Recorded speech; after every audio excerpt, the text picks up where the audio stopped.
Hello people, welcome to my channel. Hey, it's Rupesh. ఏంటి సడన్గా కార్లో ఉండి వీడియో తీస్తున్నా అనుకుంటున్నారా? అవునండి, ఒక చిన్న ట్రిప్కి అయితే ఫ్యామిలీతో కలిసి వెళ్తున్నాను. ఇది కూడా చాలా రోజుల తర్వాత అనమాట. చాలా ఎక్సైటెడ్గా ఉంది.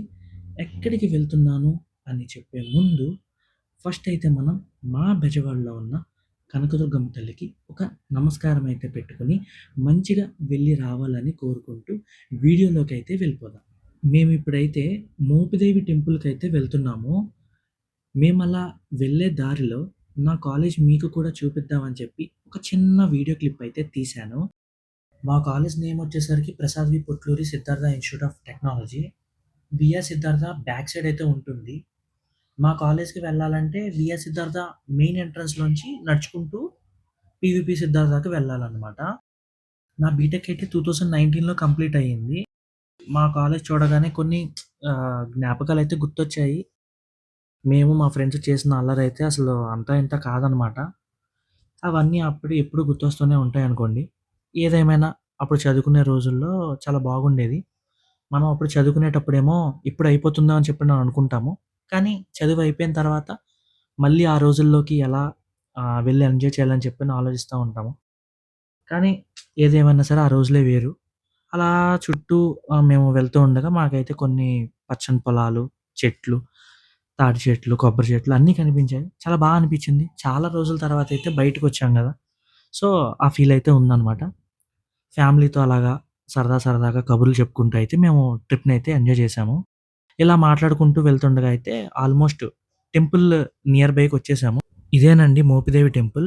ఇక్కడ స్థల పురాణం ప్రకారం చిన్న వయసులో ఉన్నప్పుడు సుబ్రహ్మణ్యేశ్వరుడు ఒకసారి దేవఋషులను చూసి నవ్వడంతో తల్లి పార్వతీదేవి కోప్పడింది. తన తప్పును సరిదిద్దుకోవడానికి ఆయన పాము రూపంలో మారి ఈ ప్రాంతంలో స్వయంగా లింగ రూపంలో వెలిసారనమాట. అందుకే ఈ స్థలాన్ని మోపిదేవి అని పిలుస్తారు.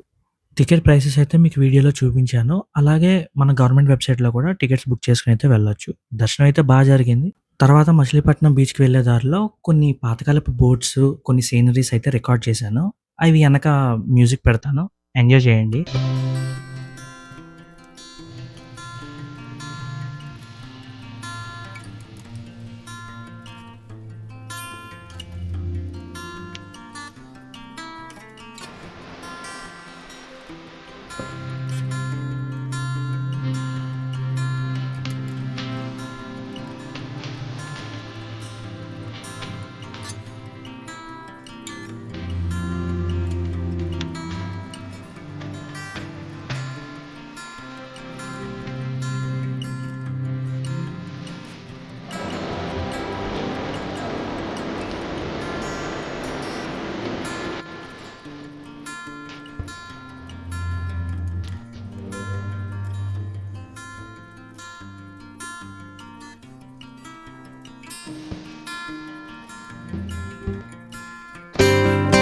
Thank you for watching. Hey, it's Rupesh signing off.